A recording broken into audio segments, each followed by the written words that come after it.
Sorry to those YouTubers out there. Oh, wow, Bula Whanaka from Aotearoa, New Zealand, the 13th angel, the eyes of truth. Where did I say sorry or something about that? Oh, because you YouTubers, I know many of you don't watch the news, and so I clicked it off quickly when I seen that Trump, because you probably really turn off your news because of him.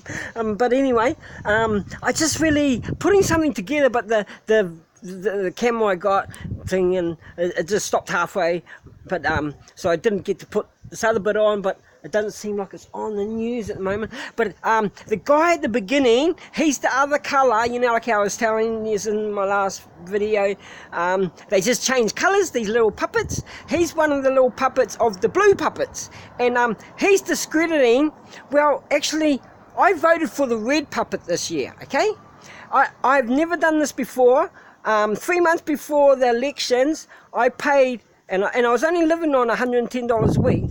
I paid $30 to become a member, because if I'm going to vote for this person, Jacinda Ardern, I'm going to put all my heart in there. So I became they call it a member. So I paid my $30 and then voted for her on the day, and she got in. So power positive thinking, guys. This is what I've been telling you along the ways, but in little things. But I don't really say that too much. It was way at the beginning. So so did you see the nice clear sky here today? You know, they must be one out of few. I don't know. It's just a little bit peculiar. No, joke there. So I wanted to.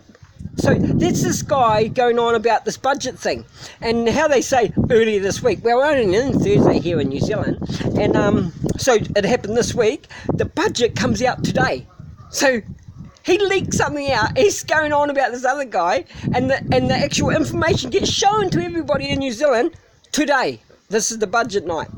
So from before the beginning of this week, he's saying this, that he's found this information. Well, who gives a shit, mate? You know, you found something 2 days beforehand. Yeehaw! Did you have your money on it? You know, because, you know, when you know what's going to win the race, you always put your money on, heaps of money on that one first, because you already know that it's going to win. Well, like him, he's just saying that, you know, he's got this information before anybody else did. Wow, hey, you're a great hero, you found out 2 days before us, because they're going to tell us all today anyway. And then he's going on about that, and this came out, and he's on TV talking about it this morning. But the biggest thing in New Zealand, what happened yesterday, and I'm sure it's been publicised around the world, is the poor teachers striking because of the conditions that they've had. That guy who you've seen at the beginning, ruling for the last 9 years, just bleeding the country, and not helping any working class people, no taxpayers. And first we had a strike with the doctors, and Jacinda Ardern gave them some money. The teachers, they're striking for more money. So Jacinda Ardern said straight away after that first strike, oh, we'll give you 1,200 million dollars. So what is that? 1 billion point two extra straight away. She, you know, gave the money straight away, offered them it after the first strike. The national government never offered them any pay rise. Okay, they were in there for 9 years, the blue colour. So that's why I voted for this red. Okay. You know, and my brothers, they're my blood brothers, man, my sisters. We're blood brothers. We just hug one another because we're blood brothers, our family. And so I'm just having this little spiel now because Jacinda Ardern, I seen her talking about things this week, and I feel things, and she was really, really emotional on how that guy, that national guy in blue, is like picking on her. And she's doing her best. She, you know, she raised money, and she offered these teachers straight away money, you know, $102 million as soon as they asked. I'm trying to show you the picture on, like, they're doing as best as they can. And then the teachers, I'm seeing them striking, we want more help. Well, you know, like they need more staff. Well, they've been putting that around the world for people to come over and teach here. because they haven't got enough teachers here. Well, you can't. If you're going to ask your government that, they haven't got like a magic hat and they get their wand and they pull out some teachers out of there when the teachers are asking for. So they've offered them more money, but they want more help as well. But there's no teachers here to do it, so. You know, they're all in the university. You know how these university people, they talk about dole bludgers. They're university bludgers. I've met some of them, they've been in university all their life. And they just keep going back for something else and something else and something else. And they never pay back the debt because they just go back for something else, and they don't even go for the job. They're just the university, how they call dole bludgers. They're the university dole bludgers, okay? But they're very well educated, but they don't do anything with it. They just get all these papers. So, just to spare all that, and we'll just see if she comes on the news, and I'll just...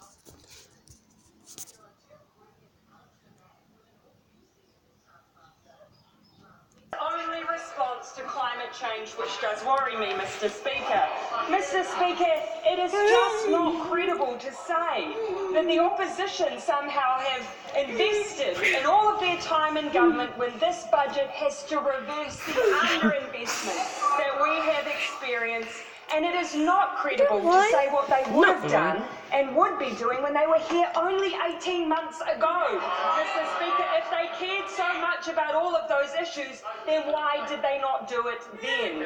Very pleased here about their newfound interest in dental care, for instance, Mr. Speaker. But this budget does something about all of those things, those areas of underinvestment that we inherited, and it is about genuine well-being. But, Mr. Speaker, sometimes what is not said gives a bit of indication about what's going on as well. The member mentioned mental health, and he mentioned in order to... The prince is off to go to the king's birthday tomorrow. Hey, the prince is off to the king's birthday. 50 plus 1? Who would have picked that?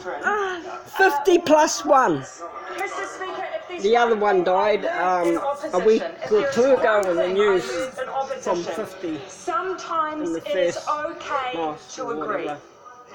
That is Prime Minister Jacinda Ardern responding to comments by the Leader of the Opposition, Simon Bridges. We will bring you more of her address shortly. The centrepiece of funding has been pledged, including a new universal frontline service, $200 million for mental health and addiction facilities, $183 million for corrections, and the government will look to expand nurses in schools. Kyle McDonald is a psychotherapist and host of the radio show The Nutters Club. Kyle was in the lockup this afternoon. Tēnā koe, thanks for being with us, Kyle. What's your reaction to that figure, $1.9 billion being invested into the mental health sector? Well, it's a significant number, isn't it, Jack? And I guess what I'm much more interested in is what it signals, really, which I think when you look across the range of initiatives, what you see is a clear commitment over the next 5 years to transform the way we deliver mental health services to New Zealanders, which is really encouraging and really takes up the challenge laid down by the government inquiry. So from what you've seen from the government response to the inquiry, they've adopted 38 out of the 40 recommendations, plus the funding that has been pledged in today's budget, how is the mental health sector in New Zealand going to change? Well, I think the main change and what the sector and myself... Okay, let's just pop and see Daniel, okay? Because he just finished school now. Is going to be the main change. Okay, and we're all packed up, ready to go. Prince off to the king's birthday, and you're going to go and see your new nephew. Over the next 5 years. Yeah, Uncle Dimitri. But baby won't be able to talk yet to say that. Puku. And put in place packages that will suit their local Puku. communities, which is incredibly encouraging. Commitment to the mental health commission re-establishment and addiction treatment across the so overall, I think really encouraging. So to be clear, just to break down some of that, the funding won't be dedicated solely at the acute end, although that will receive a significant funding boost, and we've seen that $200 million being invested in new mental health facilities. But we're looking at the preventative services, aren't we?